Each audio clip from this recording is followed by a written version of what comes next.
ำปาฏิโมกข์ของหลวงพ่อพุทธทาสนะคะอันนี้อยู่ในเล่ม2และเป็นเรื่องสุดท้ายด้วยนะคะเรื่องว่าทุกเรื่องเนื่องด้วยตัวกูของกูแต่ว่ามันมีหัวข้อบางหัวข้อแม่ชีข้ามไปอะไรเงี้ยเดี๋ยวก็ว่าค่อยว่ากันใหม่แต่อันนี้เป็นเรื่องสุดท้ายในเล่มที่2มันมีอยู่2เล่มที่จริงทำปาฏิโมกข์เนี่ยเห็นคำนำหลวงพ่อเขียนไว้ว่ามันเป็นคำที่ท่านอบรมภายในวัดไม่อยากให้เอามาเผยแผ่เพราะบางคำมันรุนแรงนะคะแต่แม่ชีอ่านแล้วแม่ชีก็ซอฟเอาคำพูดเอาแล้วนะอย่างที่เคยเล่าให้ฟังว่าคำมันรุนแรงท่านอบรมภายในวัดจังคารวาสหรือผู้มาเยี่ยมชมท่านก็อบรมตรงนั้นแหละผู้ยังมีระดับทนายความอะไรเงี้ยก็ไปเยี่ยมชมแล้วก็ค้างคืนขอธรรมะจากหลวงพ่อก็แสดงธรรมให้แต่ว่ามันมีคำแรงๆอยู่ก็ไม่ชีอ่านแล้วก็บางคำแรงๆไม่ชีก็ไม่เอาออกมาเดี๋ยวมันไปเผยแพร่มันก็ไม่ค่อยดีเนาะแต่ท่านก็บอกแล้วว่าไม่ให้เอาเผยแพร่แต่ตอนหลังไม่รู้ว่าอนุมัติยังไงลูกศิษย์แต่ละทำอัดบันทึกเสียงไว้สมัยก่อนมันก็มีเครื่องบันทึกกันแหละก็เอามาเขียนเป็นหนังสือไปเนี่ยน่าจะอันหนังสือเล่มนี้มันตั้งแต่ปี2500ไปชีซื้อมาปี52แต่มันปีที่ผลิตมา2510หรือไงนี่แหละนะคะจำไม่ได้แล้วต้องไปดูรายละเอียดอีกทีวันนี้ก็มาพูดเรื่องทุกเรื่องเนื่องด้วยตัวกูของกูนะคะเป็นทำปาฏิโมกข์ก็ว่าด้วยเรื่องตัวกูของกูอีกแง่หนึ่งก็พูดมาหลายแง่แล้วเราก็ต้องพยายามจับเงื่อนให้มันดีๆให้มันลึกซึ้งยิ่งขึ้นไปตามลำดับอันนี้มันเป็นเรื่องแบบทุกเรื่องก็คือมันหมดเลยทุกเรื่องคือว่าเรื่องนี้มันไม่ได้เป็นเรื่องเดียวอย่างเดียวอะไรเงี้ยแต่ว่ามันพูดได้หลายแง่หลายมุมเลยเพื่อจะให้เข้าใจขึ้นก็ไม่ได้พูดเรื่องอื่นเรื่องนี้เรื่องเดียวทบไปทบมาก็ให้เข้าใจที่สุดแล้วปฏิบัติได้แล้วก็รู้จักให้ดีที่สุดด้วยไอ้เรื่องอะไรที่คนไม่เข้าใจเรื่องความว่างไงมีคนถามอยู่มากนะความว่างมันคือเข้าใจผิดในพระไตรปิฎกอ่านพระไตรปิฎกเมื่อก่อนไม่ต้องพูดหรอกไม่ชีเรียนอยู่อ่านพระไตรปิฎกไม่ชีไม่เข้าใจในเรื่องความว่างเนี่ยนี่มันยังไงว่างยังไงเนี่ยฮะแล้วก็เคยอ่านหนังสือพิมพ์สมัยเด็กๆรุ่นนายกรัฐมนตรีไปเยี่ยมไปเยี่ยมชมสวนโมกแล้วก็สนทนาธรรมกับหลวงพ่อก็เอาเรื่องความว่างมาพูดระดับนายกรัฐมนตรีก็ไม่เข้าใจคนเรามันจะว่างแล้วมันจะทำอะไรได้เนี่ยอะไรอย่างเงี้ยเขาไม่เข้าใจความว่างแต่ตอนที่แม่ชีอ่านพระไตรปิฎกแม่ชีก็ไม่เข้าใจนะเพราะอะไรเรายังไม่ถึงตรงนั้นเรียกว่าธรรมมันไม่ถึงก็ไม่เข้าใจเรื่องสุญญตาจริงๆเรื่องสุญญตาในพระบาลีมีเยอะยิ่งไม่เข้าใจเลยมันสุญญตายังไงเลยอ่านไม่เข้าใจเพราะอะไรไหมเพราะไม่รู้จักสิ่งที่เรียกว่าหลวงพ่อบอกที่เราไม่เข้าใจเพราะไม่รู้จักคำว่าไอ้ตัวกูของกูไม่เข้าใจตรงนี้เมื่อก่อนอ่านก็ไม่เข้าใจตัวกูของกูมันอะไรมันก็เลยไม่รู้ว่างอะไรยังไงไงใจว่างแบบที่คนเข้าใจว่างไม่มีอะไรเลยหรือว่างแบบตามใจกิเลสอะไรเงี้ยว่างไม่มีอะไรเลยว่างตามใจกิเลสก็มีนะมีเนี่ยมันไม่เข้าใจที่จริงความว่างมันมี3พวกที่1ก็ว่างแบบไม่มีอะไรเลยมีว่างแบบนี้นะคือไม่มีความรู้สึกนึกคิดอะไรทั้งนั้นแหละอันนี้ก็พวกนี้ก็แบบไม่ได้มีปัญหาอะไรแต่ว่าถ้าปฏิบัติจริงปฏิบัติไม่ได้มันไม่มีความรู้สึกนึกคิดมันปฏิบัติไม่ได้ต่อไปไอ้พวกที่2ว่างแบบเขาเรียกไม่มีศีลธรรมปล่อยไปตามใจกิเลสอยากทำอะไรก็ทำเนี่ยตามความต้องการของเราเขาก็โตไปแล้วไม่อันนี้ไม่ยึดถือตอนนี้มีนะเพจที่สอนธรรมะเนี่ยว่างเขาว่าว่างอย่างเงี้ยตามใจกิเลสแล้วก็บอกว่าเราไม่ได้ยึดถืออะไรแต่หลวงพ่อพุทธทาสท่านเรียกว่าว่างแบบอันธพาล คือว่ามันเรียกว่า มันมีอะไรคิดอะไรได้แหละ แต่ว่ามันเอาไปตามแบบตามกิเลสแบบไม่รับผิดชอบ อันนี้ว่างแบบอัตภานเนี่ยอันเนี้ยเข้าใจเรียกว่าเข้าใจไปแบบไม่ยึดถือ จะมีกิเลสทำตามกิเลสแล้วก็บอกว่าไม่ยึดถือเออมันโมเมดีต่อไปว่างแบบที่สามนะอ่าว่างแบบพระพุทธเจ้า คือเป็นแบบมีอะไรทุกอย่างแหละ แต่ว่ามันไม่มีความรู้สึกว่าเป็นตัวกูของกูเพื่อที่จะเห็นแก่ตัวอะไรเงี้ยว่างแบบพระเจ้านะเออแต่นี้ไอ้พวกว่างแบบอันธพาลเนี่ยมันจะเป็นพวกเห็นแก่ตัวไงมันหาทางออกที่จะแก้ตัวอะไรประมาณเนี้ยจะทำตามกิเลสตัณหาแหละเออแต่ว่าว่างที่ถูกต้องเนี่ยมันจะบรรเทาความเห็นแก่ตัวไม่มีความเห็นแก่ตัวปรากฏจนกระทั่งไม่มีความรู้สึกเป็นตัวในที่สุดแหละคือว่างแบบพระเจ้านี่แหละคือว่างจากความเห็นแก่ตัวไม่ยึดติดไม่สำคัญมั่นหมายอะไรเป็นตัวของตัวเองอะไรอย่างเงี้ยมันไม่ยึดติดอันนี้ความหมายที่แท้จริงคือความหมายแบบพระเจ้าคืออย่างนี้มันไม่ได้ว่างแบบอ่าทำตามอะไรเลื่อนลอยไปอะไรเงี้ยไม่ใช่ใจความสำคัญเกี่ยวกับความว่างอ่ะมันมีเท่านี้แหละคือว่างแบบไม่ยึดติดคือจิตมันไม่ยึดติดกับอะไรอันนี้เขาเรียกว่างไม่ใช่ว่างแบบไม่มีอะไรเลยอันนี้คำพูดแบบคำพูดคำเดียวคำว่าว่างเนี่ยมันมีหลายความหมายหลายอย่างว่างแบบไม่มีอะไรก็ได้ว่างแบบไม่รับผิดชอบก็ได้แล้วก็ว่างแบบมีสติปัญญาเออไม่เกิดความรู้สึกเป็นตัวเป็นตนอะไรเงี้ยนี่คือความหมายของคำว่าว่างนะคะไอ้คำพูดมนุษย์นะมันมีคำเดียวอะแต่มีความหมายหลายๆอย่างได้ในกรณีทั่วไปนั้นมันต้องจำกัดความหมายลงไปว่าว่ามันไปทางไหนเช่นทางวัตถุหรือทางไม่ใช่วัตถุที่ไม่ใช่วัตถุมันก็ในแง่ของจริยธรรมศาสนาอะไรเงี้ยหรือในแง่ปรัชญาก็อีกหลายอย่างในแง่ผิดแง่ถูกหรือแง่อันธพาลแง่ของบัณฑิตนักปราชญ์อะไรเงี้ยอย่างคำว่าบุญหรือบาปเงี้ยในแง่ของอันธพาลมันก็ไปอีกแบบนะเออบุญกับบาปเนี่ยแง่ของบัณฑิตนักปราชญ์ก็ไปอีกแบบ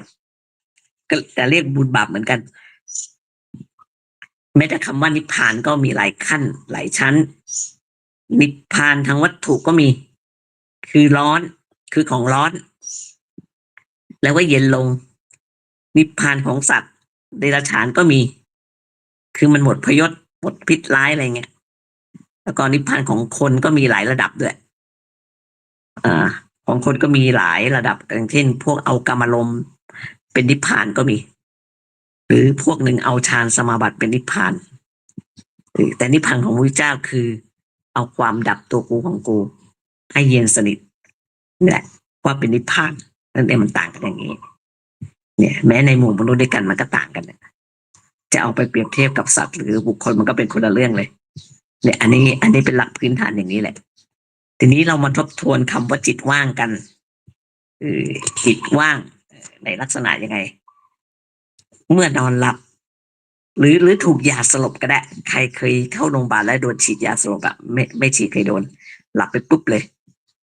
สลบไปแบบหลับเมื่อไหร่ไม่รู้เรื่องเลยอันนี้ก็ว่างเหมือนกันนะแต่มันเป็นว่างในทางวัตถุนอนหลับด้วยนะหรือใครเคยโดนฉีดยาสลบอาจจะเห็นชัดหายไปเฉยๆนั่นนะอันนี้เป็นว่างแบบวัตถุแต่ถ้าว่างแบบอยู่ในฌานสมาบัติอันนี้มันก็ไม่มีตัวกูของกูเหมือนกันนะคือฌานมันข่มไว้ไงข่มไว้ชั่วขณะมันก็ว่างเหมือนกันหรือเราอยู่ตามปกตินะดูอย่างชีวิตตามปกติเนี่ยมันก็ไม่วุ่นอะไรไม่มีเรื่องอะไรมันก็ว่างเหมือนกันไม่มีเรื่องให้คุ้นคิดอะไรว่างนิ่งๆเฉยๆก็ว่างเหมือนกันแต่ว่ามันพอมันมีอะไรมากระทบทางอ่าตาหูจมูกลิ้นกายใจลิ้นกายอะไรเงี้ยมันก็เกิดขึ้นอันเนี้ยมันจะเกิดขึ้นมาอันนี้ก็ว่างตามธรรมชาติคือบางครั้งมันว่างๆนิ่งๆเฉยๆอย่างเงี้ยสบายๆนะคะต่อไปว่างอันหนึ่งว่างแบบสิ่งแวดล้อมประจวบเหมาะให้มันว่างต่อเมื่อใดสิ่งแวดล้อมมันทำให้ไม่ว่างคือมันวุ่นขึ้นมามันมาทางตาหูจมูกอะไรหรือความนึกคิดอันนี้ไม่ว่างแหละ หมายถึงว่าสิ่งแวดเราประจวบเหมาะคือบางทีเราไปอยู่ในที่สงบอะไรเงี้ยมันก็ว่างขึ้นมาเนี่ยเออนะคะมันก็ไม่มีเรื่องอะไรจะคิดไงอันนี้ความว่างแม้ว่ามันจะต่างกันนะแต่ถ้าเป็นไปในทางอ่าปราศจากตัวกูของกูอะรสชาติมันเหมือนกันนะมีผลเหมือนกันว่างแบบไหนก็ได้ที่มันไม่มีตัวกูของกูน่ะมันเหมือนกันแต่แต่เป็นความว่าง แต่ถ้าเป็นความว่างเองที่ว่าเอาเองเต็มไปด้วยตัวกูของกูละนั้นมันไม่ใช่ความว่างคือเรียกว่าปล่อยจิตปล่อยใจไปตามกิเลสเนี่ยไม่ใช่อันนี้ไม่ใช่ความว่างนะพี่ว่าว่างแบบอันตรพาลเออเรียกว่าอ่าเราไม่ยึดตัวไม่ยึดตนไม่มีตัวตนแล้วไม่มีตัวมีตนละคือเข้าใจว่าตัวเองบรรลุธรรมแล้วบอกไม่มีตัวมีตนแล้วแต่ยังเสพกามอยู่ในฉันผัวเมียเนี่ยแล้วบอกว่าตัวเองไปถึงอนาคามีอรหันต์อะไรเงี้ยแล้วคือเขาก็เสพกามแต่เขาบอกว่าจิตว่างมีนะในเพจอ่ะฟังแล้วมันพิกลฟังแล้วมันเอาธรรมะอะไรมาเผยแผ่เนี่ยบาปกรรมวะก็เลยมันไม่ใช่อันนี้มันว่างแบบอันธพาลแล้วเออมันไม่เหมือนกับไอ้พวกที่ว่างจากตัวกูของกูนะคือมันจะว่างแบบไหนก็ตามอ่ะรสชาติมันเหมือนกันเช่นนอนหลับหรือนิ่งอยู่ในที่สงบอะไรเงี้ยจิตมันปลอดโปร่งใช่ไหมหรืออยู่ในฌานสมาบัติมันก็สบายดีใช่ไหมเออแล้วก็หมดกิเลสที่จะเป็นเหตุให้เกิดตัวกูของกูเนี่ยเออมันเหมือนกันไม่ในสี่อย่างเนี่ยนอนหลับอ่านั่งอยู่ในที่สงัดแล้วก็อยู่ในฌานสมาบัติแล้วก็หมดกิเลสไปเนี่ยมันว่างจากตัวกูของกูแบบมันมีสี่แบบเนี่ยอืมเพราะทำไมเพราะมันว่างไงมันไม่มีตัวกูไงสี่แบบเนี้ยแต่ว่ามันต่างกันที่มันเป็นชั่วขณะชั่วคราวแต่ความหมายมันสบายเหมือนกันนะฉะนั้นว่างอย่างไหนที่ว่างจากตัวกูก็เราก็เอาแบบไหนเอาให้ได้ก่อนเถอะเอาแบบไหนก็ได้อย่างที่แม่ชีสอนให้ดูจิตนิ่งจิตเฉยอันนั้นก็ว่างแหละแต่คนมันจะมองไม่เห็นอืมเข้าใจว่ายากด้วยก็เลยเอาแนวของหลวงพ่อประโมทมาสอนเป็นสเต็ปไปเห็นจิตนิ่งจิตเฉยเนี่ยไม่เห็นกันแต่ไอคนที่เห็นก็มีนะแต่ไม่ต่อยอดนะคะที่แม่ชีเจอญาติธรรมมาเขาเห็นนะบางคนเห็นง่ายๆแต่เขาไม่ต่อยอดอ่ะมันเกิดจากอะไรไหมเกิดจากประมาทเขาคิดว่าเขาหาง่ายเจอง่ายๆแล้วเขาก็คือเขามองไม่เห็นความสำคัญตรงนั้นนะมันน่าเสียดายแม่ชีก็ไม่ได้พูดอะไรหรอกแล้วก็เราก็บอกให้เขาดูต่อไปเขาไม่ดูก็แล้วแต่บุญกรรมทำแต่งแล้วแต่นะคะพระเจ้าตรัสว่าถ้าพูดกันด้วยเรื่องไม่ใช่ธรรมะแล้วอะไปนอนดีกว่าไม่ชีบอกเนี่ยไม่ชีบอกใครมาพูดไม่ได้เรื่องธรรมะเรื่องสัพเพเหระดูดวงดูอะไรเนี่ยไปนอนดีกว่าทั้งที่บอกว่าไปนอนดีกว่าแล้วเพราะพระเจ้าน่ะตำหนินะ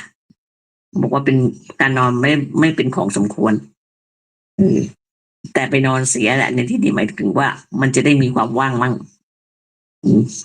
เป็นความว่างชนิดหนึ่งมันก็สบายดีเหมือนกัน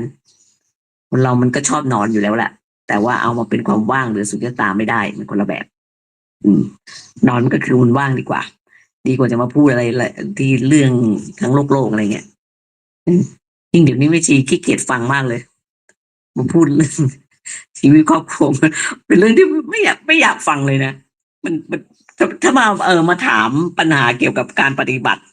ถามเกี่ยวกับธรรมะยินดีตอบมากเลย แต่ปัญหาโลกปัญหาสามีพี่น้องทะเลาะเบาะแว้งกันนั้นไม่อยากฟังเลยเราจะไปแก้ปัญหาได้ยังไงเนาะอันนี้ว่างแบบสุญญตาเนี่ยมันหมายความว่าคือมันมีสติปัญญา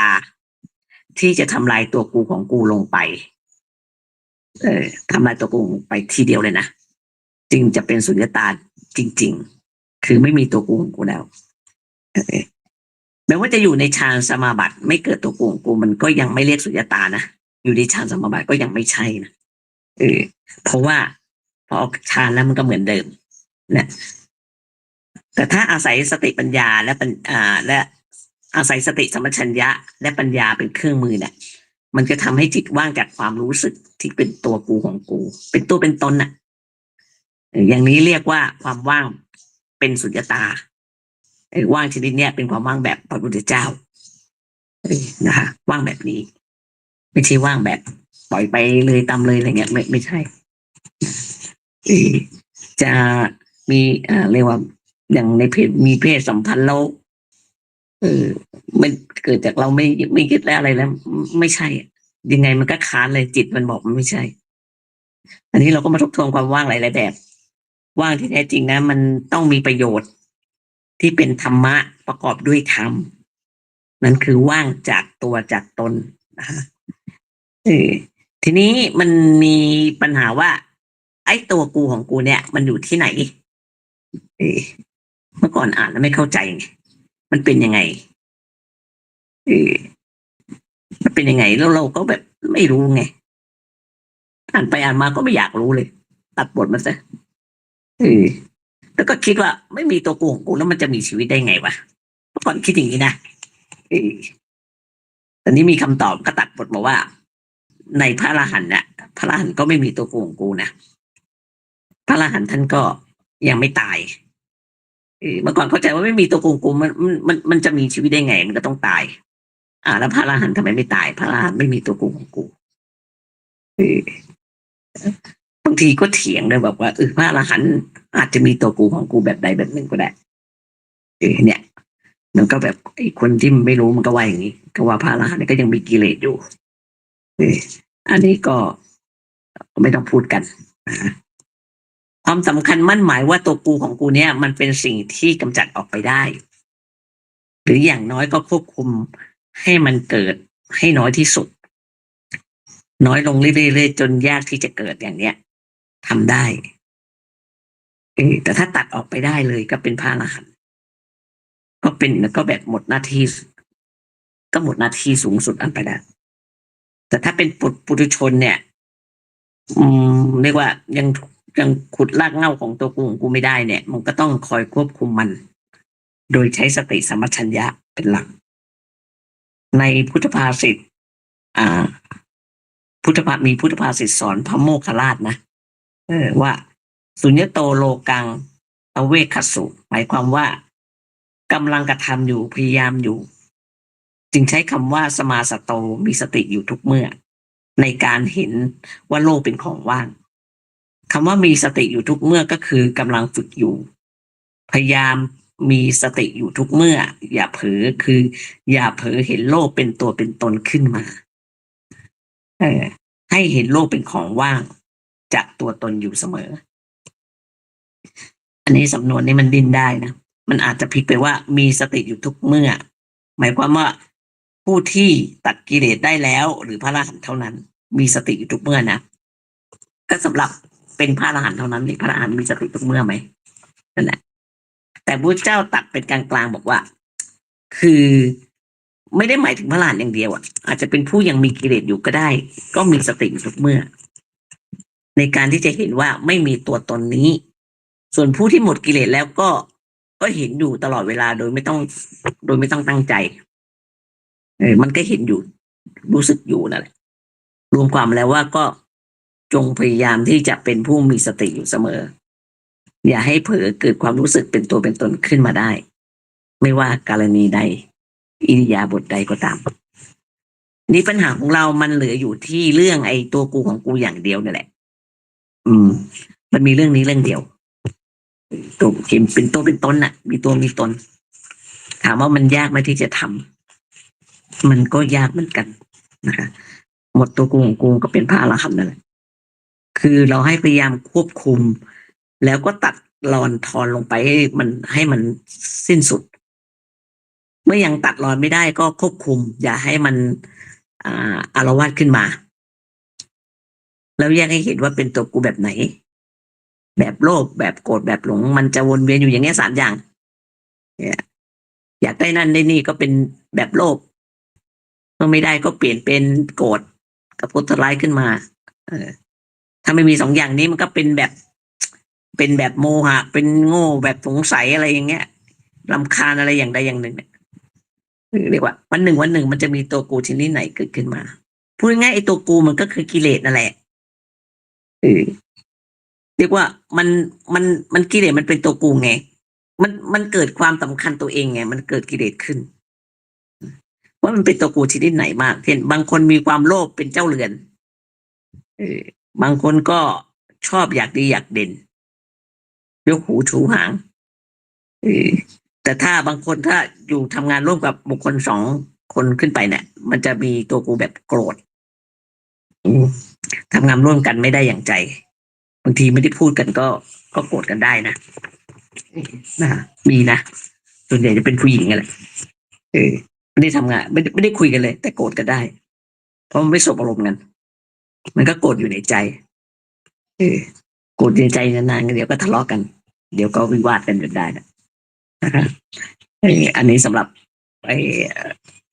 คนทั่วไปนั่นแหละเออนี่แหละเรียกว่าปัญหาอื่นไม่มีหรอกมันเหลือปัญหาเดียวเรื่องไอ้เรื่องตัวกูของกูไม่ว่าใครที่ไหนมีปัญหาจากอันนี้อันเดียวเท่านั้นแหละนี่ท่านก็หลวงพ่อท่านเทศในวัดท่านก็บอกว่าเป็นพระเป็นเนนเป็นอุบาสกอุบาสิกาเรียกว่าในวัดท่านก็มีพระที่เล่าเรียนเยอะท่านก็บอกจะเล่าเรียนอะไรเป็นนักธรรมอะไรก็แล้วแต่เนี่ยเออเรียกว่ามันก็ควรจะมีตรงนี้ให้มันน้อยลงให้มากคือเรื่องตัวกูของกูเนี่ยคืออย่าไปเผลอเมื่อไหร่ก็เมื่อนั้นแหละครับทีนี้วิธีที่จัดการกับมันโดยหลักที่ว่าป้องกันไม่ให้เกิดถ้าเกิดขึ้นมาก็ให้รีบละอายเนี่ยวิธีเนี่ยวิธีจัดการกับมันหรือกลัวให้มันหายไปซึ่งจะป้องกันไม่ให้เกิดก็คือสติมีอยู่รอบด้านนะครับมีความละอายนั่นแหละเวลามันเกิดกิเลสอะไรขึ้นมาเราก็ปฏิบัติธรรมมากๆมันจะมีความละอายขึ้นมาเราก็จะเหมือนว่าตัวเองว่าปฏิบัติธรรมมาตั้งเยอะเรายังมีตรงนี้อยู่เลยนะคะให้คิดอย่างนี้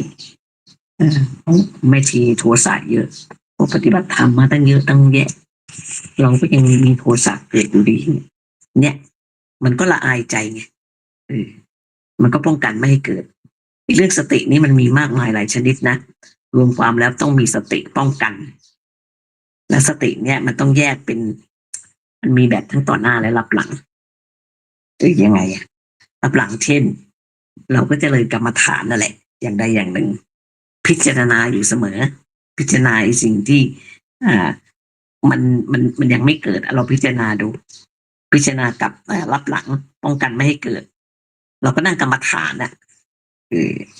เรียกว่าทำสติป้องกันไม่ให้มันเกิดให้ดูโทษของมันจนจิตมันเกลียดกลัวการเกิดตัวกูของกูมันเกิดขึ้นมาเป็นคนขี้โมโหแล้วก็ทำไมเรายังเป็นอยู่เนี่ยให้หัดพิจารณาเนี่ยอันนี้ก็คือการทำกรรมฐานนั่นแหละทีนี้เมื่อแบบว่ามาสู่ไออารมณ์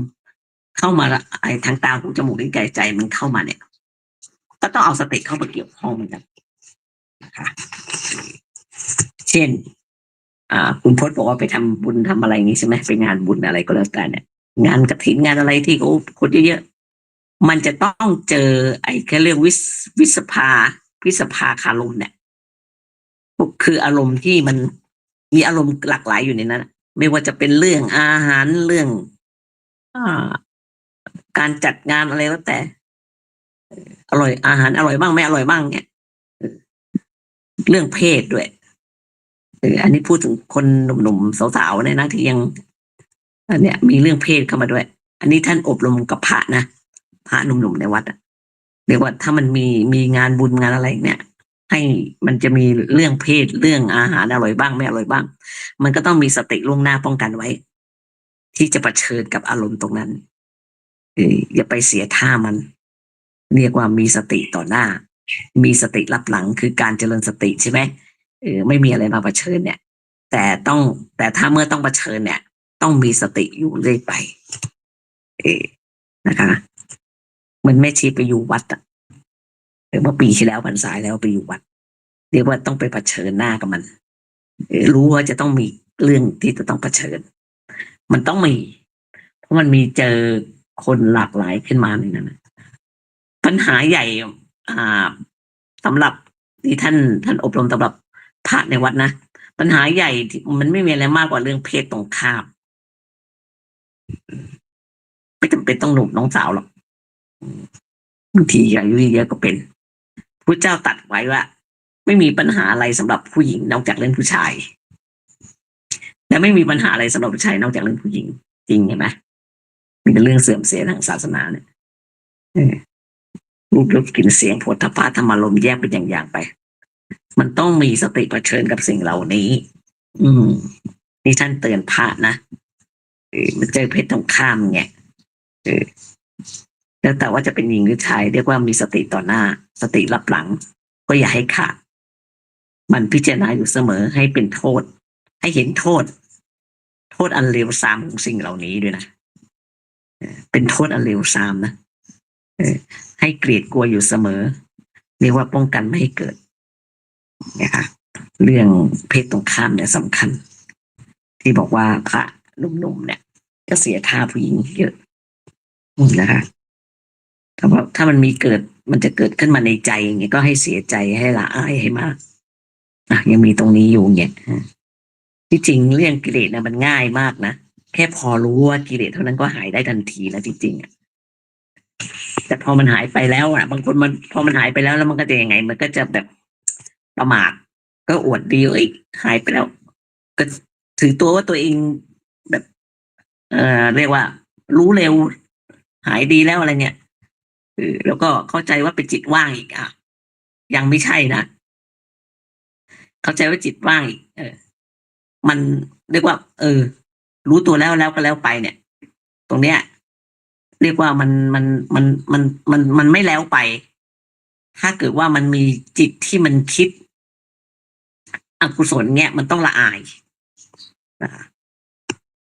ต้องละอายให้มากแล้วก็เป็นเวลานานๆเลยต้องสำนึกบาปเนี่ยถ้าเป็นพระก็ต้องปรงอาบัตินั่นแหละ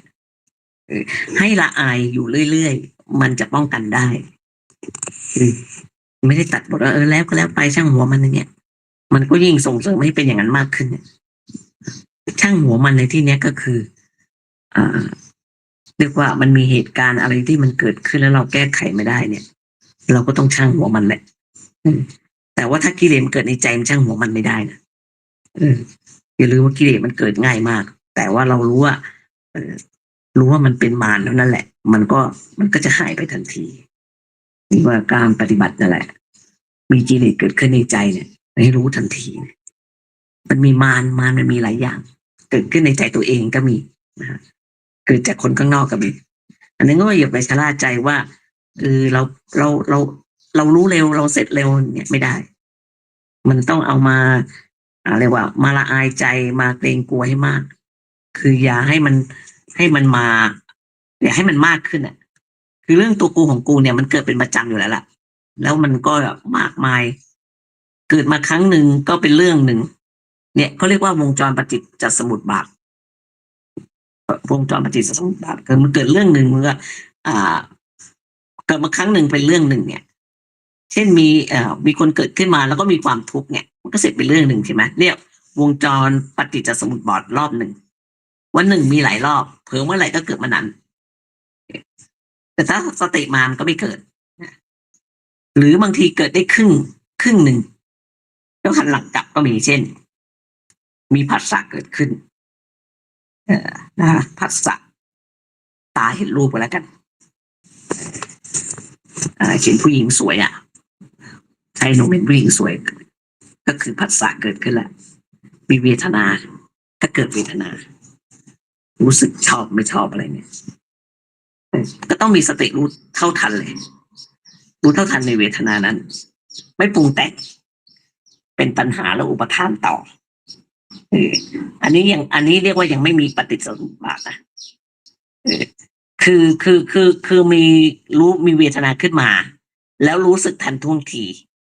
รู้เท่าทันในเวทนานั้น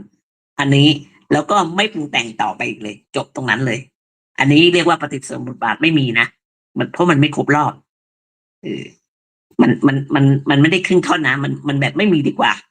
เพราะปฏิจจสมุปบาทมันต้องถือเป็นรอบวงของมันถึงจะครบรอบของมันแต่ถ้าเกิดแค่เวทนาเนี่ยก็ยังไม่ครบรอบก็ยังไม่ใช่ว่าเป็นปฏิจจสมุปบาท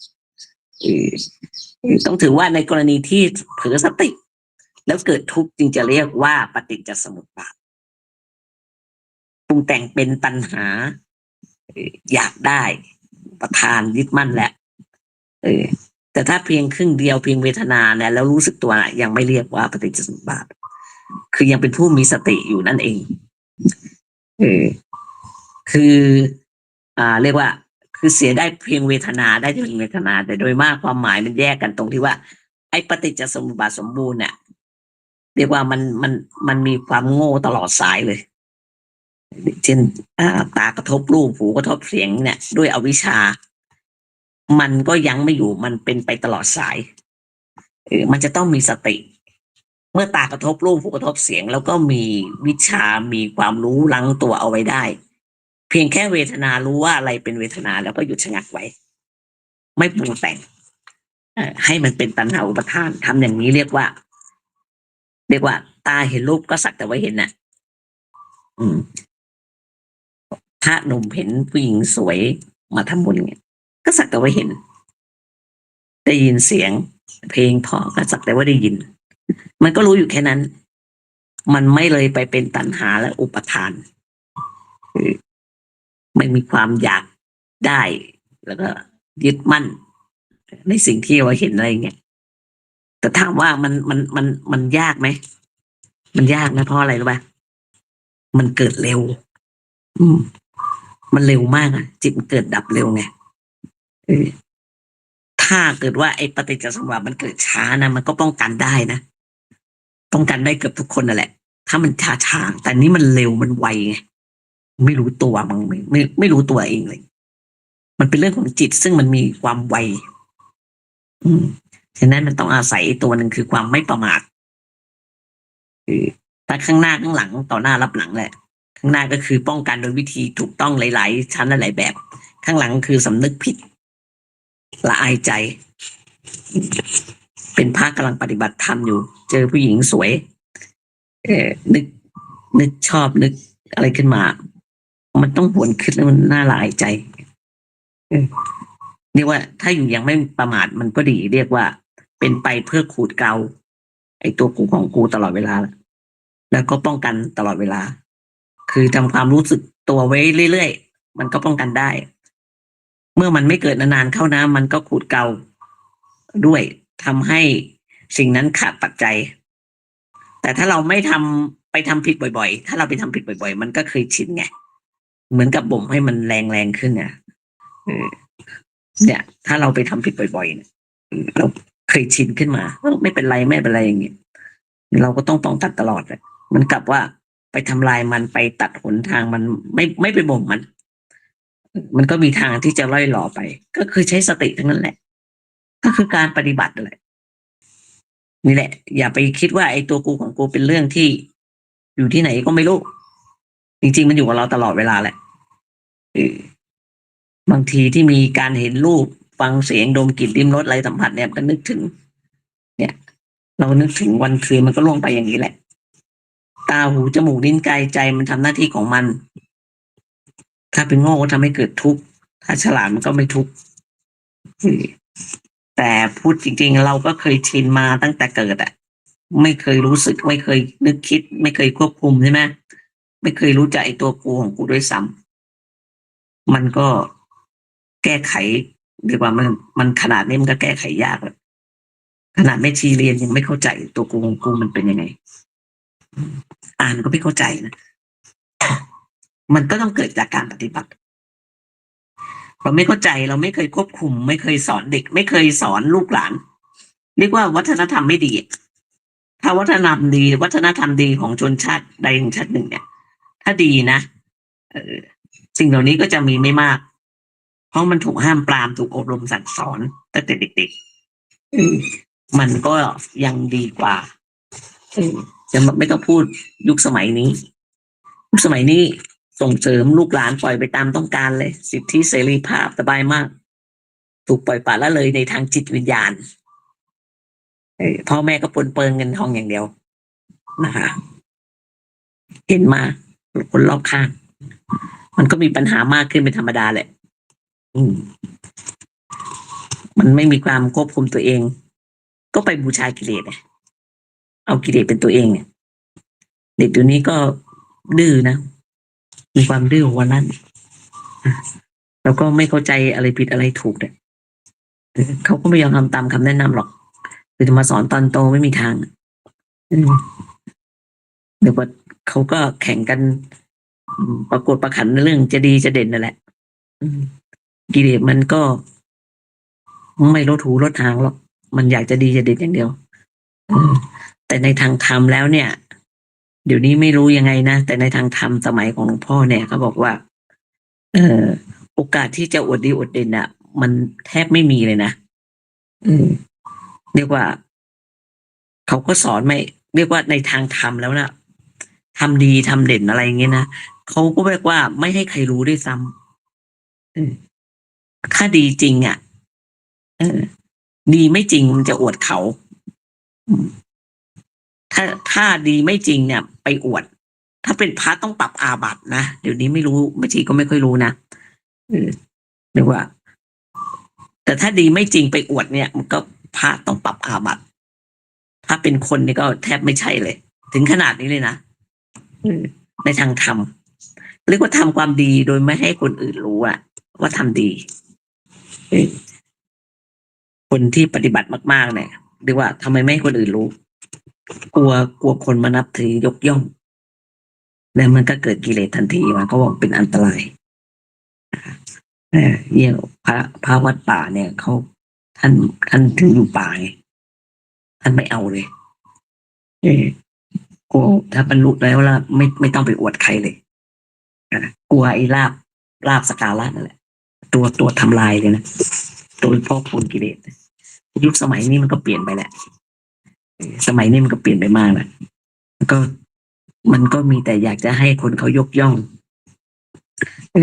แต่ในทางที่ถูกในทางธรรมแล้วนะมันไม่ควรนะถ้าพระวัดป่าเขาก็จะอยู่ในทางธรรมโดยเฉพาะเลยเพราะมันอันตรายในแง่ของการปฏิบัติในแง่ทุกๆมุมมันทำให้ลืมตัว มันทำให้ยึดติดเป็นตัวเป็นตนกลายเป็นบุคคลศักดิ์สิทธิ์อะไรเงี้ยพระท่าน คิดว่าอยู่ในป่าพระท่านไม่บรรลุธรรมสูงสุดแล้วมีเยอะแยะแต่ท่านไม่อวดมันมีแต่ทางเสียมันทำให้ยุ่งยากมีชีวิตลำบากด้วยในหลักโบราณกาลเนี่ยเขาจึงหาทางป้องกันตัวกูของกูที่มันจะยกหูชูหางไว้เสร็จเลยคืออย่าทำดีให้ใครเห็นไม่ต้องไปอวดใครนะคะแต่ถ้ามีคนเห็นก็อย่าไปแสดงแล้วขณะที่ว่าเป็นเรื่องดีเด่นอะไรให้มันกลายเป็นเรื่องธรรมดาไปอันนี้มันเป็นบารมีนะการทำดีไม่ให้ใครเห็นเนี่ยมันเป็นบารมีอย่างหนึ่งนะคะบารมีที่มันจะสั่งสมบารมีเพื่อจะบรรลุธรรมขั้นสูงนั่นแหละเรียกว่าพูดอย่างเงี้ยกับคนธรรมดาก็พูดทำไมไม่มีประโยชน์อะไรใครๆก็ไม่ชอบหรอกแต่หลักธรรมมันมีอยู่อย่างนี้หลักธรรมะมันเป็นบารมีอย่างหนึ่งที่ต้องทำคือทำความดีไม่ต้องมีใครเห็นเป็นธรรมของพระมหากษัตริย์ด้วยคนทั่วไปก็อยากให้ใครเห็นทั้งนั้นแหละในความดีของตัวเองบางทีก็ไม่ดีจริงด้วยแต่ถ้าเป็นขึ้นชื่อว่าเป็นบัณฑิตแล้วเขาก็ไม่อยากใครรู้ว่าตัวเองมีดีอะไรมันจะได้ไม่เกิดเรื่องเรียกว่าคือไม่ไปรบกวนผู้อื่นแล้วก็ไม่ทำให้ผู้อื่นคิดผิดก็ได้ทีนี้มีคำถามว่า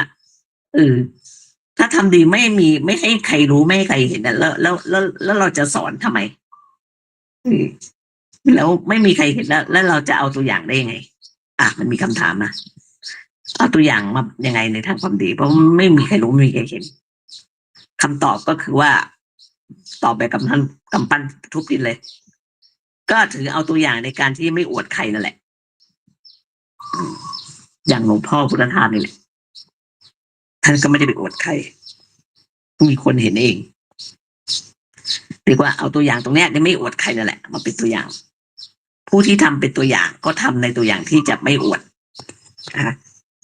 แล้วคนที่จะทำตามตัวอย่างก็ทำตามเท่านั้นเช่นว่า เป็นอยู่แบบสันโดษมักน้อย แล้วก็เป็นคนยอมได้อะไรเงี้ยเนี่ยอันนี้ก็เป็นตัวอย่างยอมในที่นี้เรียกว่าแพ้นั่นแหละแต่ความจริงแล้วมันไม่ได้แพ้นะมันเป็นความชนะเลยมันเป็นความชนะ แต่ที่ไม่ยอมแพ้ก็เอ่อเรียกว่าไม่ยอมถ้าไม่ยอมแพ้เนี่ยเรียกว่ามันมีทิฏฐิมานะไง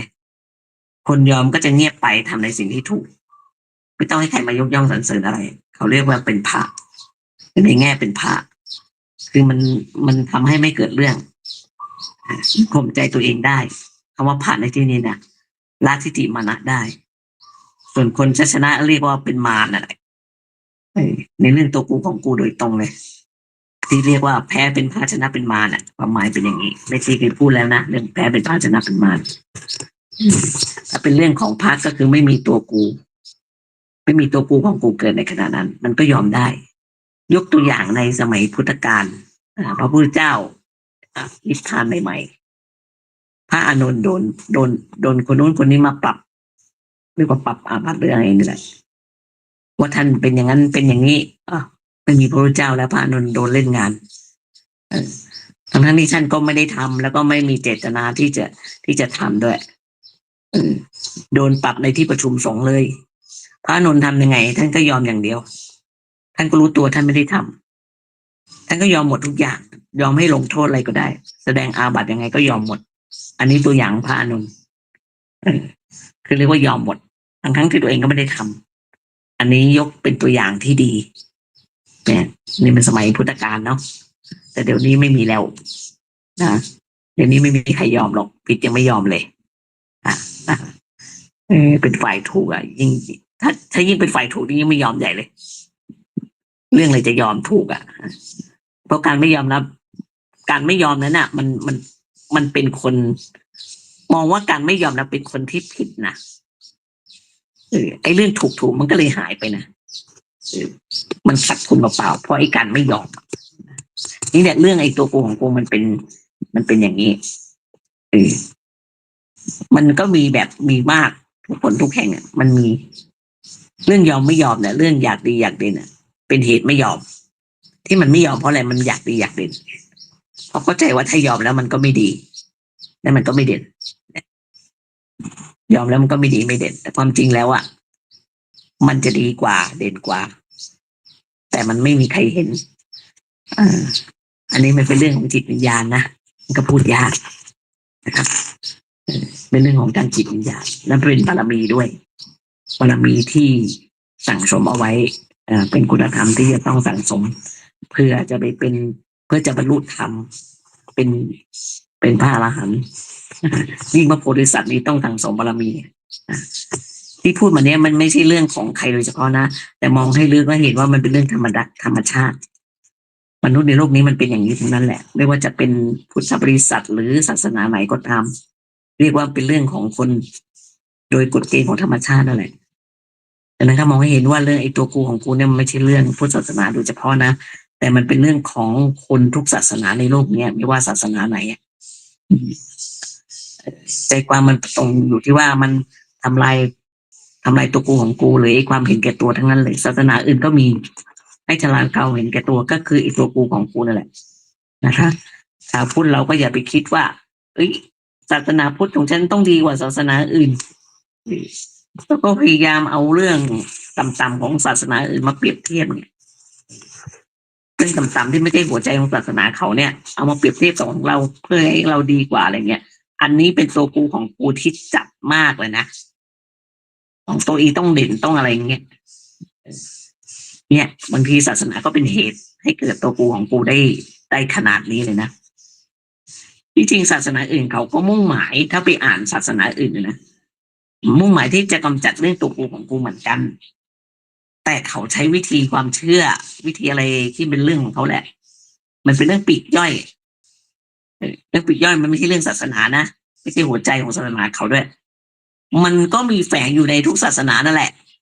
พุทธศาสนาก็มีที่เรื่องปลีกย่อยอย่างเช่นที่แก้บนอะไรนั่นแหละไปบนบานศาลกล่าวแล้วไปแก้บน มีพุทธศาสนาเปล่ามาทำพิธีสะเดาะเคราะห์รดน้ำมนต์อะไรนั่นแหละนั่นแหละมันก็รวมมันก็เป็นเรื่องปลีกย่อยเหมือนกันอ่ะฉะนั้นให้เข้าใจให้มองเห็นว่ามันเป็นเรื่องของคนทุกคนจะต้องรู้จักสิ่งที่ไร้กาจที่สุดสิ่งนี้ว่ามันเกิดในจิตใจเราได้ยังไงมันเป็นความรู้สึกชนิดไหนนะคะเกิดขึ้นแล้วเป็นยังไงให้รู้จักตัวนี้คือตัวกูของกูมันโผล่ขึ้นมาก็ให้รู้จักนะคะจะได้ไปอ่านเรื่องสุญญตาให้รู้เรื่องไม่อย่างนั้นมันก็ไม่รู้เรื่องอ่านแต่หนังสือเหมือนแม่ชีไม่เข้าใจไปอ่านมันรู้ตามตำราไม่ได้รู้จริงจิตที่ว่างจากตัวกูนั่นแหละเรียกว่าจิตว่างหรือความว่างหรือสุญญตาที่ถูกต้องฉะนั้นไม่ต้องจริงๆนะไม่ต้องไปเรียนอะไรหรอกอ่านหนังสือเลยเรียนจากมันต้องเรียนจากไอ้เนื้อตัวจิตใจของเรานั่นแหละเช่นเวลาอยากจะดีอยากจะเด่นขึ้นมาก็รู้ว่ามันเป็นตัวกูของกูมีความสำคัญมั่นหมายไปในทางโลภโกรธหลงอะไรก็ตามเนี่ยให้รู้มันนั่นแหละพอรู้มันก็หายไปพอมันหายไปก็ให้เอามาให้ละอายใจให้มากมีไหมส่วนใหญ่แล้วถ้าไม่เรียนรู้ด้วยตัวเองเนี่ยมันก็ไม่มีรู้อยากดีอยากเด่นนี่เอาใหญ่เลยหรือว่า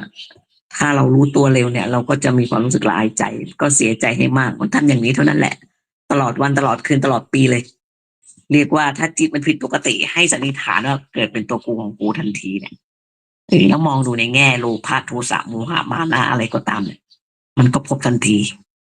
ก็ให้เกิดความละอายขึ้นมายิ่งในฐานะเป็นพระเป็นเนรเป็นนักบวชยิ่งต้องละอายให้มากในฐานะที่มันเป็นความทุกข์มันก็ต้องกลัวให้มากหรือในฐานะที่เป็นมนุษย์มันก็ไม่ควรจะมีสิ่งนี้คือให้มีความละอายมีความเกรงกลัวมีความเสียใจสามอย่างนี้แหละมันช่วยได้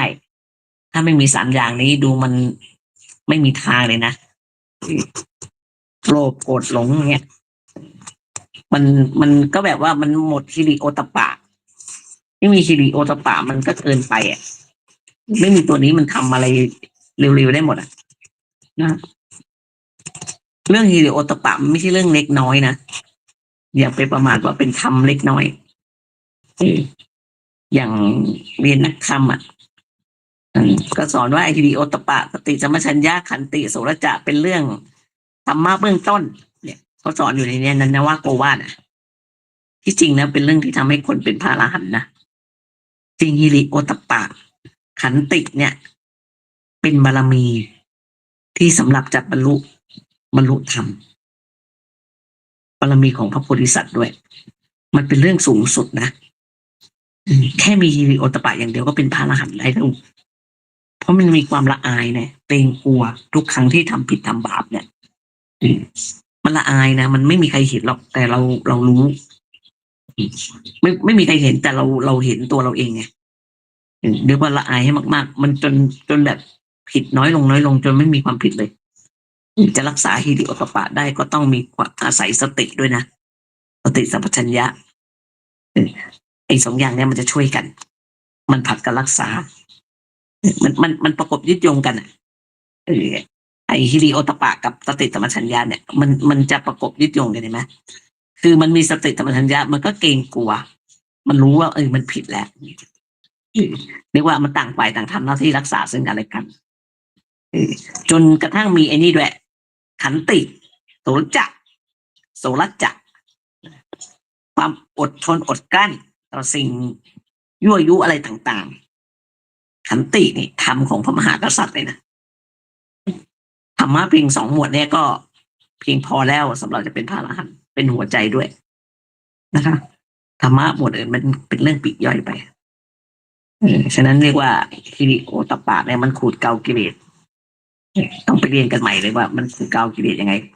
สติสัมปชัญญะมันป้องกันและลดตัวกูได้ยังไงให้ดูในแง่นี้มันเป็นความรู้ที่สูงยิ่งกว่า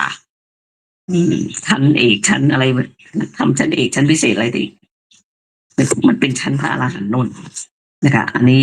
หลวงพ่อท่านว่าอย่างนี้นะเราก็ลองพิจารณาดูมันใช่ไหมฮิริโอตปปะเกรงกลัวต่อบาป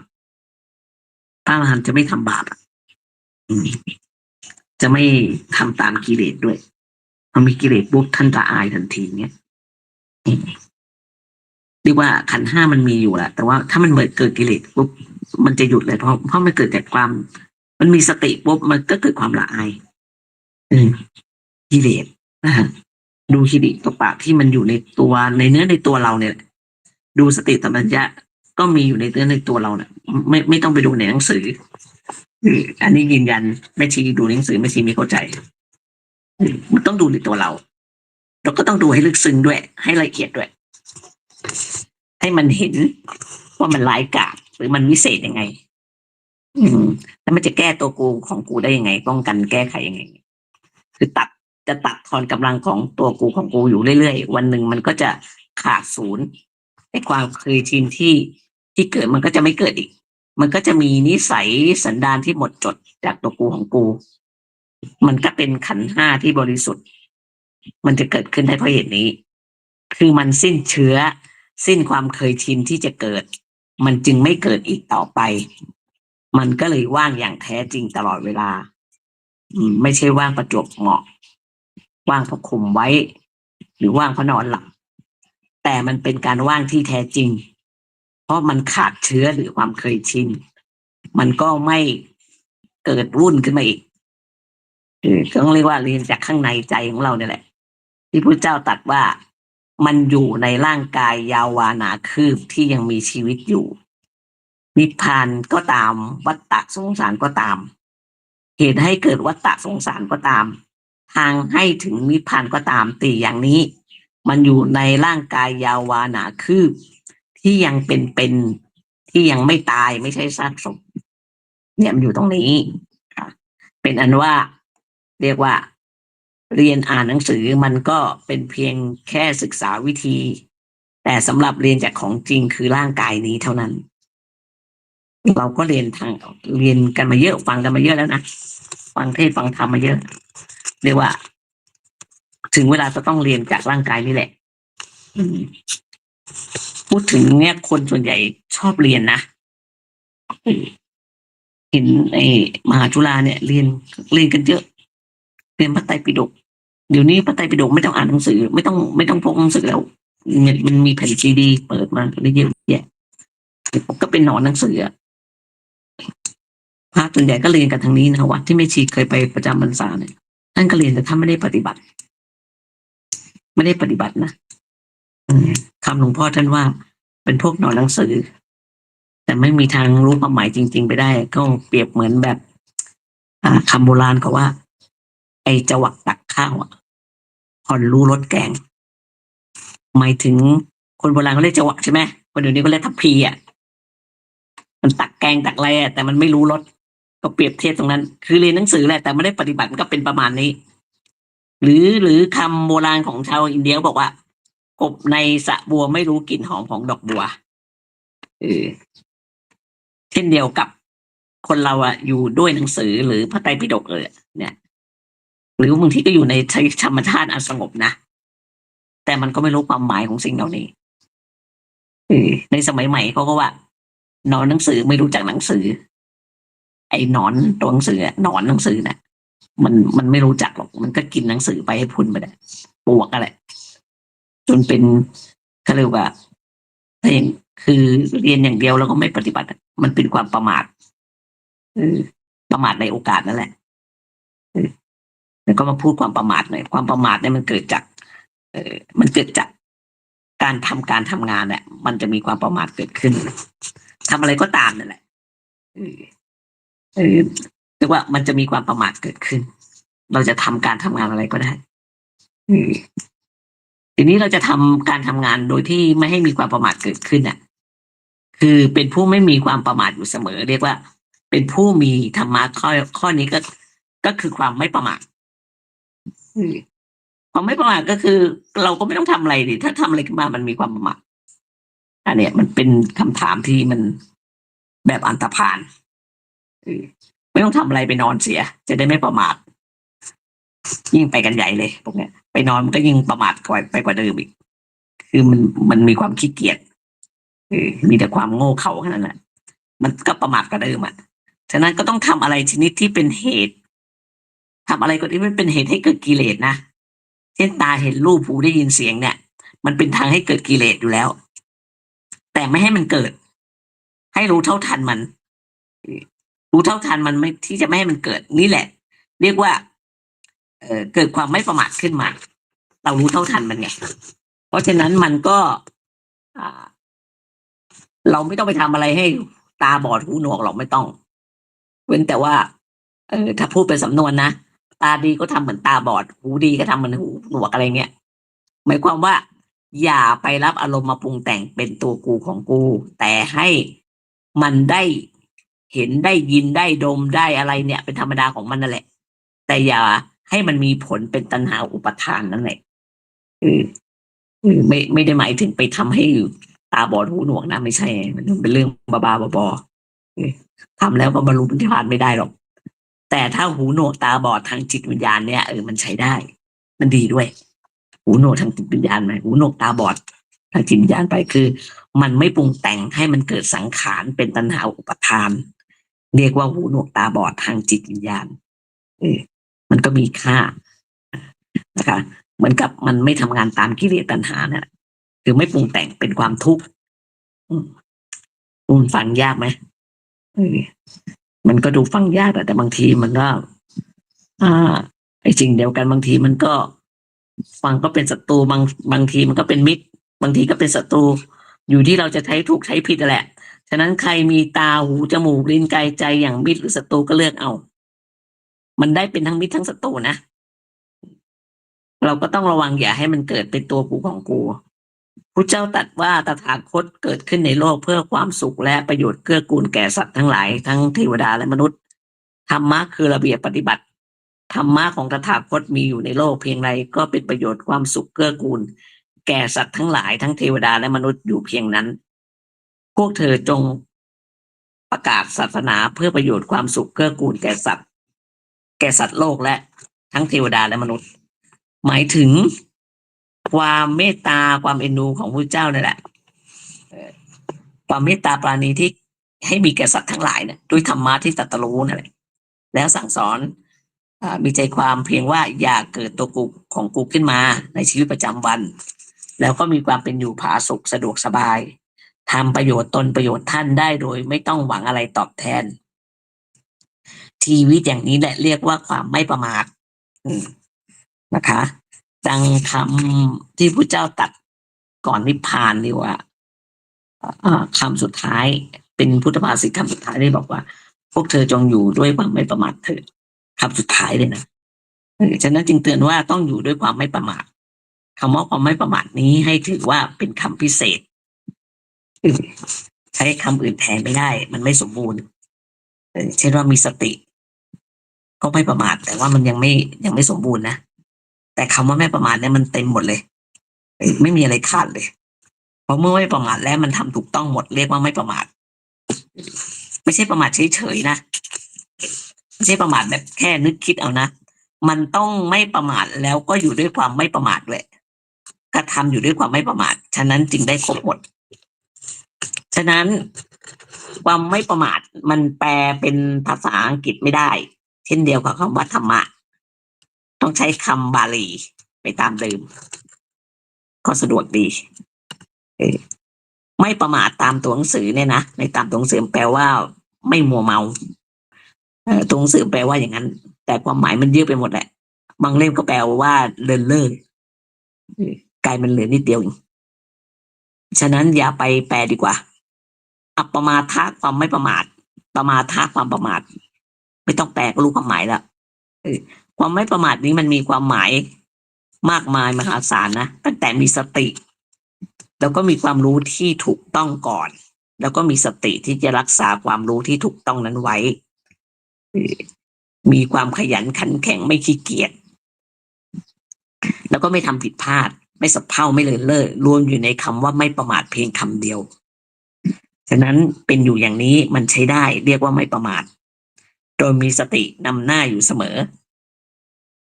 ระลึกได้ไม่หลงผิดอยู่เสมอ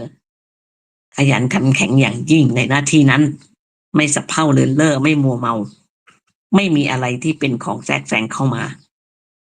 เป็นอยู่ด้วยสติปัญญา และกระทำการที่ถูกต้องตลอดเวลาอย่างขันแข็งนี่แหละ เรียกว่าความไม่ประมาทเนี่ยรวมหมดเลยเยอะแยะเลยเขาไม่ประมาทเลยมันรวมหมดในภาษาไทยกับภาษาอังกฤษไม่รู้จะใช้คำไหนเหมือนกันไม่ประมาทมาจากภาษาบาลีนะอันนี้เป็นความมหัศจรรย์ของธรรมะในรูปของภาษาบาลีในในประเทศอินเดียนะสมัยโบราณด้วยความไม่ประมาทเนี่ยนะคะสุดสังละพะเตปุญญังผู้ฟังด้วยดีย่อมได้ปัญญาเอวังก็มีด้วยประการฉนี้ค่ะสาธุค่ะ